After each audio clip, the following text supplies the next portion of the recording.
Supergirl, Women of Tomorrow, issue 3, Tom King writing with Bilquis Evely on the art. I hear Matt likes her. I do. So I really enjoyed issue 2. I thought the book, once you had all the setup, I thought issue 2 was a really solid traveling issue. So I'm very curious to see how everyone felt about issue 3. And now that we're 3 out of 8, we've got a real sense of what this book is now and how it's going to progress issue to issue. Did people like it? I still don't know what this book, like, I get it. It's no longer just True Grit, right? Because this goes off in a little bit, and now this is just parables. Now the legend of Kara and the truth behind it. Yeah, and so if that's what Women of Tomorrow is, we're looking back at these are almost the trials of Kara Zor-El. Like, cool. Not that it was a chore to read. This one was a lot easier to read than like even the first, but it's definitely a bit wordier because of the heavy narration compared to other comics.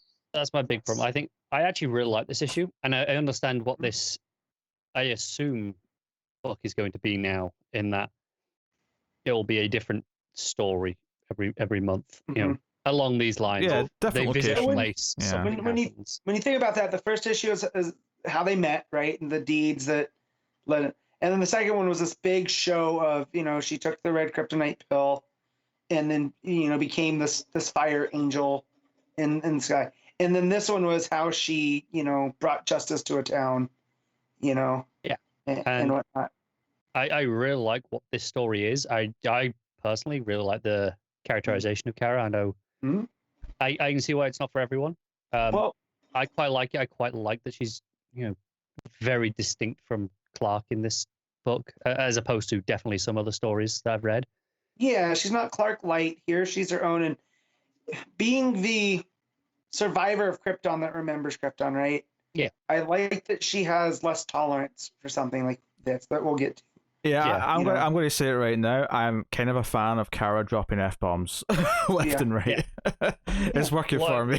I will say, though, is I wish this book was maybe 70% of the word count that it actually is. Sure. That sounds let Evely's art do some of the lifting.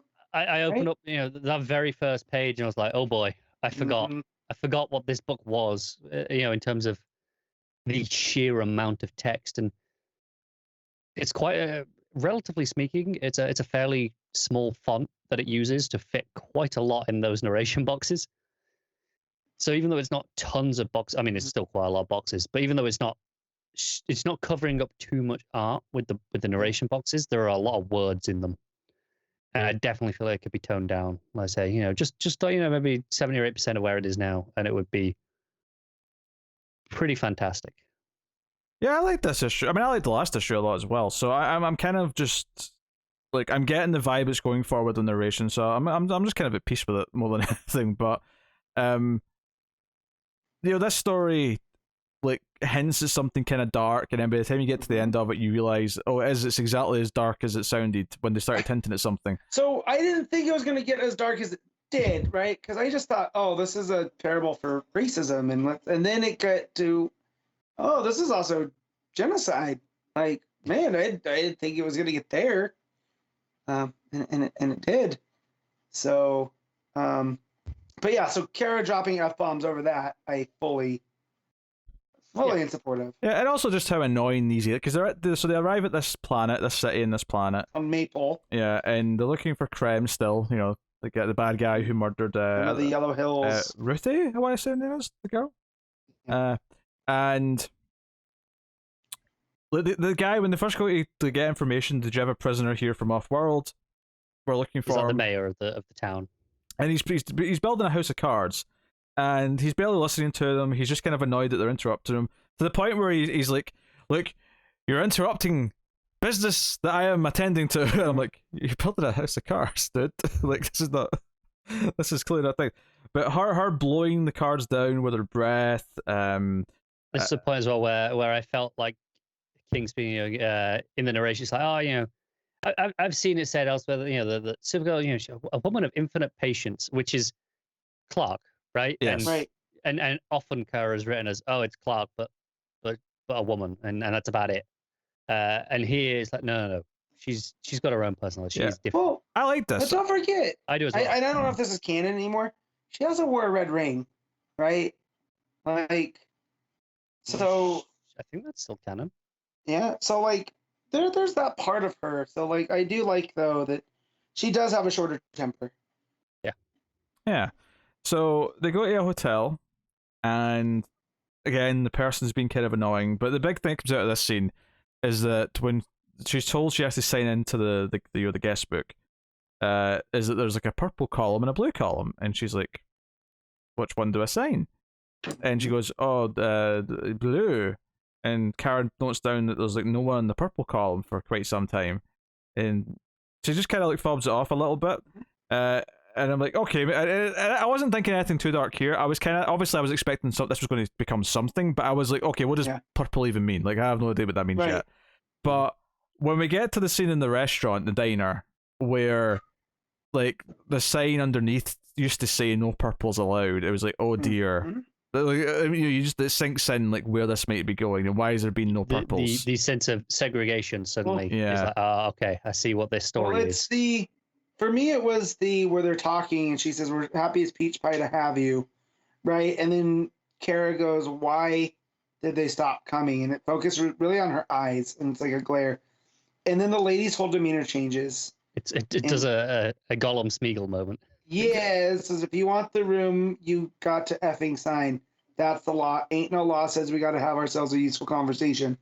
So just right there, you're kind of like, oh, okay, well, it's not just that purple doesn't sign anymore. It's like something bad happened. Well, yeah, but I think in that scene I wasn't sure if purple actually meant a type of person, and in context of like race or species. I was thinking, oh, does purple mean like, I don't know, like a VIP or like an important guest or something? It goes out of its way to tell us, or at least imply to us, that that the people of this town aren't the blues. Because they say, oh, I think all blues, all off-worlders are blue. So it kind of, okay, that's it. Oh, outsiders are blue. So you're thinking that, okay, purple, they're the residents here. They don't come because it's their local hotel. They live here, right? Yeah. Right. Yeah. So there's some nice panels of them like up on the rooftop looking over the city. Kara's kind of scanning to see if she can, pick up a trail, catch a sight of creme. Then they go to the diner, which we mentioned. Which again, everyone's very rude, especially when they start asking questions about the purple and blue and what that means. Yep. A bit of a montage of sorts of them looking through and asking various people if they've seen anyone. And it does that kind of classic thing where because they've been asking too many questions, someone tries to kill them. Obviously, they don't know that Supergirl is bulletproof, so... and it does clarify a couple of pages later that there is a yellow sun. Now, admittedly, it does look pretty yellow in the colouring, but I mean, that isn't this... like, that you could explain that away as like a stylistic thing rather than actual it's a yellow sun. But there's a great moment here where Kara just kind of like wraps herself around Ruthie, and I love the narration at this part of the book where Ruthie's talking about like her mother not reacting or being emotional about the death of her kids because she had like kids who had died before she was before Ruthie was even born. And the idea that death would hear, and Ruthie just talking about how she had to let out a cry because it was just so much, like all these bullets flying at them. I agree. I like the story here, but this is one of those prime examples of just too much. Where like this is 3 panels, and there's 8 narration boxes packed full. See, but I like the story. 4 or 5. I get that we get in on Ruthie's culture though about gentleman death. And just how basically life on the frontier, you just accept it. And that her mom was so hardened by it, she's like, I'm not going to cry in the gentleman's presence. I like that. However, in this scene where we just need Kara to cover her, you know what I mean? Like, it is a lot. So, like, I understand it and I like it, but I want Evely's art just to kind of do some of the lifting here. But it also notes here that, she didn't hurl out of fear. It wasn't about being afraid. It was more about the absurdity of just how much the universe is both trying to, kill them and protect them. Yeah, because she noticed that, yeah, if this happened without Kara being the one that was there to, like, shield her, like, she'd just be dead. She'd be a puddle on the floor, with the amount of gunfire that's coming in. So, a lot of good stuff here. Kara goes in, demands answers, smashes the desk, all the rest of it. It's like, okay, we're going to have to look throughout the planet and find out what we can. And because they're under a yellow sun, Kara can fly again. So she's like, look, you're going to have to piggyback. And I think one of my favorite parts of art here is the full page spread when they take off, because there's a lot of build up in the narration to, like, the flying, because the narration's like, oh, we took ships, we walked, we took ground vehicles, but this was like desperate times. This was all about making me not feel like unsafe or uncomfortable, but this is the last resort. We have to just go for a flyby and see what we can find. And I think that full page spread, the expression on Ruthie's face on Kara's back of like, oh shit, I was not expecting this feeling of like not like this. Yeah. I mean, how cold it probably is, how much like the impact of the wind hitting her probably is. Like, well, here's the thing. I've always thought that when a Kryptonian flies, they kind of have like this aura, and then if you're in there, it goes to you. So like when Superman's carrying Lois or whatever, she's kind of not, I won't say immune. It still affects her, but not as much. It's almost like a natural windshield built in. Yeah, I don't think that. I just assume he's never going so fast that it would cause any like maybe I don't know, damage or like anything too uncomfortable. I'm sure Kara and Clark are both aware of how fast they can go before it's going to cause trouble. This is kind of one of those points where I don't need everything explained personally. I can just take something. You can fly with them and they're fine. I can just accept it. It's comics. I'm mainly talking headcanon. I don't need like Philip Kennedy Johnson, or as we call him here, PKJ. I don't need him explaining that. I just, in my head, that's just how it works. Yeah. But I really like this page and the build up to it. And of course, the dark part is that they find the mass grave. But it's actually like, it's just Kara goes back, grabs the mayor or whoever, and demands answers. And the answers is actually more of a story, because I was thinking, oh, okay, so they've killed this other race that lived on this planet. But it's actually an even darker, more complex story where this race of beings, the brigands just go around committing genocide. But if you're rich enough and can offer enough stuff, they might let you live and just leave instead.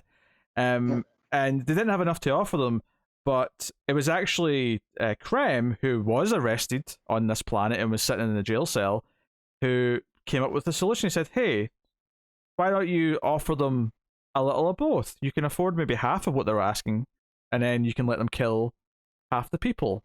And of course, they just picked the half they didn't like, because they've got the separation. The second-class citizens, as it were. Yeah. Right. So, and sure enough, it's just this awful thing. It's just like, okay, this villain who, like, obviously we already wanted them caught because he killed her father, because he was obviously very villainous before. He shot at Crypto, right? Now he's actively like, hey, why not a spot of genocide? Like, that's basically. Here's my problem with this one, because I feel like in the grand scheme of the story, as we're reading it, sure, it's easy to make Krem that guy, but I almost feel like in what the story is a parable of the labors of Kara, basically. Krem is just that antagonist character, right? Like, maybe to Ruthie it was Krem, but it really wasn't in reality. But as she's telling the story, she's like, oh yeah, and Krem happened to be there, because, like, I know they're following his trail, but if this is going to happen every time that Krem also participated Krem is the Minotaur to Ruthie's Ariadne, with Kara being Theseus. Yeah. Right. Yeah, I mean, I think obviously Krem he's less a character and he's more the idea of a character, because he's built up so much. Right. Which I don't think is a bad thing, because I think because of the way that the story's focused and because it's all coming from the narration of this person who was a child when this was all happening, the idea of him being this mythical, villainous force, it kind of works in the context of the story, I think. No, I think it works. It definitely works, but just that, like, if every issue it's going to be like, oh yeah, and Krim also did this also really terrible thing, and he's responsible for all the evil that I'm experiencing. Well, I mean, to be fair, he didn't, you know, we didn't find anything new he did last issue, so it's not every issue already. I think what's important here as well is he's not responsible for all the evil here. The evil was already happening. He just changed the form of it to something arguably more sinister. It showed how cold he is because he was able to sort of just look at it from a mathematical point of view. Yeah, and he was able to go, you could sacrifice a lot, and he can get to go free himself in return.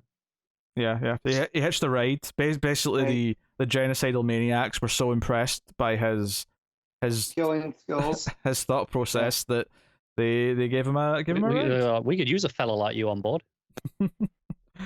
Yeah. So, I dug this issue. I think I think these all being relatively standalone chapters, although obviously still building to a whole, is working for it, because I think this issue and last issue both presented ideas, had sort of arcs in and of themselves, had mysteries that sort of got unraveled by the end of the issue, and presented us with a bunch of good Kara moments, I think. So I mean, don't get me wrong, I still think Strange Adventures and Rorschach are both better books, but I think I would put this above Batman Catwoman. Like, I think I'm there 3 issues in. So take that for what you will. I will say that the thing that I really like that sums up this everything is where she goes, it's too big, we're too small. That's a nice moment too. Yeah, it's a really nice moment. As it's zooming out and they're getting smaller and smaller. Yeah. So that's really like that moment. That's good stuff. Matt, what are you giving it? What are you giving Supergirl? I'm going to give this an 8. It's still real good. Not as good as I would want it to be, of course, but it's so good. Connor? Yeah, I'm pretty sure I sounded more positive than Matt throughout most of that. But I'm also giving it an 8. Like I say, this book could have been capable of an 8.5 or a 9 with less words. I am going with the 8.5. I think that's perfectly kind of where it's sitting for me right now. I'm digging it. But it's a testament to the range of King's miniseries that it's I mean, it's what, 4th for me? Including Mr. Miracle, Strange Adventures, and Rorschach. Not that they're in that order. I'd have to really think about what order they're in. But this is only 4th as of now. We'll see where it goes from here. But I do like it more than Batman Catwoman, which I'm still enjoying.